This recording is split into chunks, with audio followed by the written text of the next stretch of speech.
भारत की वित्त मंत्री निर्मला सीतारमण ने भारत में मुसलमानों की स्थिति को लेकर कई दावे किए हैं। अमेरिका की यात्रा के दौरान निर्मला सीतारमण ने उन दावों को खारिज किया जिनमें कहा गया था कि भारत में बीजेपी के शासन के दौरान मुसलमानों के हालात खराब हुए हैं।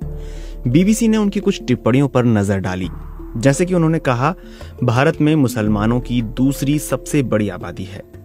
इस दावे को लेकर पुख्ता तौर पर कुछ नहीं कहा जा सकता है क्योंकि भारत की जनगणना के आंकड़े ताजा नहीं हैं। अमेरिका की शोध संस्था प्यू रिसर्च के 2020 के अनुमान के मुताबिक भारत में मुसलमानों की दूसरी सबसे बड़ी आबादी है। पहले नंबर पर इंडोनेशिया और तीसरे नंबर पर पाकिस्तान है। हालांकि प्यू रिसर्च के अनुमान भारत और पाकिस्तान की पिछली जनगणनाओं के आधार पर हैं। भारत में 2011 और पाकिस्तान में 2017 में जनगणना हुई थी। वहीं पाकिस्तान की जनगणना के आंकड़ों की विश्वसनीयता पर विश्लेषकों ने सवाल उठाए हैं। पाकिस्तान की 2017 की जनगणना में कुछ प्रांतों और शहरों जैसे सिंध, कराची, बलूचिस्तान में गिनती करने में दिक्कतें रिपोर्ट की गई थीं। निर्मला सीतारमण ने कहा, भारत में मुसलमानों की आबादी बढ़ रही है।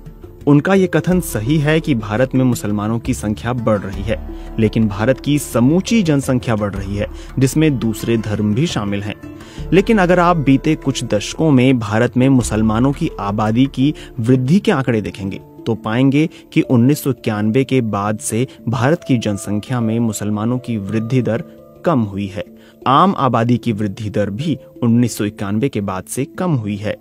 2019 के राष्ट्रीय परिवार स्वास्थ्य सर्वेक्षण के आधिकारिक आंकड़ों के मुताबिक प्रमुख धार्मिक समूहों में मुस्लिम आबादी की प्रजनन दर सबसे अधिक है, लेकिन डेटा के मुताबिक बीते 2 दशकों में इस दर में भारी गिरावट आई है। हकीकत में प्रति महिला जन्म दर की गिरावट मुसलमानों में हिंदुओं के मुकाबले ज्यादा है। ये 1992 में 4.4 थी, जो 2019 में गिरकर 2.4 हो गई। पॉपुलेशन फाउंडेशन ऑफ इंडिया की संघमित्रा सिंह कहती हैं कि जन्म दर में बदलाव के पीछे आर्थिक और सामाजिक कारण होते हैं और इसका धर्म से संबंध नहीं है। वो कहती हैं, जन्म दर में गिरावट शिक्षा, रोजगार, स्वास्थ्य सेवाओं तक बेहतर पहुंच का नतीजा है। विशेषज्ञ इस विचार को खारिज कर चुके हैं कि भारत में एक दिन मुसलमानों की आबादी हिंदुओं से ज्यादा होगी। भारत में अभी हिंदुओं की आबादी 80% है।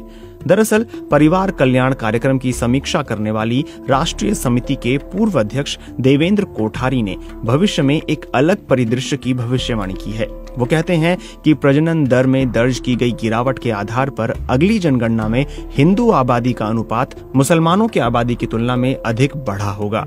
निर्मला सीतारमण ने कहा, अगर ये धारणा है या वास्तविकता कि उनका जीवन मुश्किल है, तो क्या मुसलमानों की आबादी जो 1947 में थी उसकी तुलना में बढ़ रही होती? यहाँ निर्मला सीतारमण ने अल्पसंख्यक मुसलमानों के खिलाफ बढ़ती नफरत से जुड़ी खबरों के संदर्भ में कहा कि अगर ऐसा होता तो भारत में मुसलमानों की आबादी बढ़ नहीं रही होती। उन्होंने ये भी कहा कि भारत के मुसलमान कारोबार कर सकते हैं, अपने बच्चों को अच्छी शिक्षा दे सकते हैं और सरकार से उन्हें मदद भी मिलती है।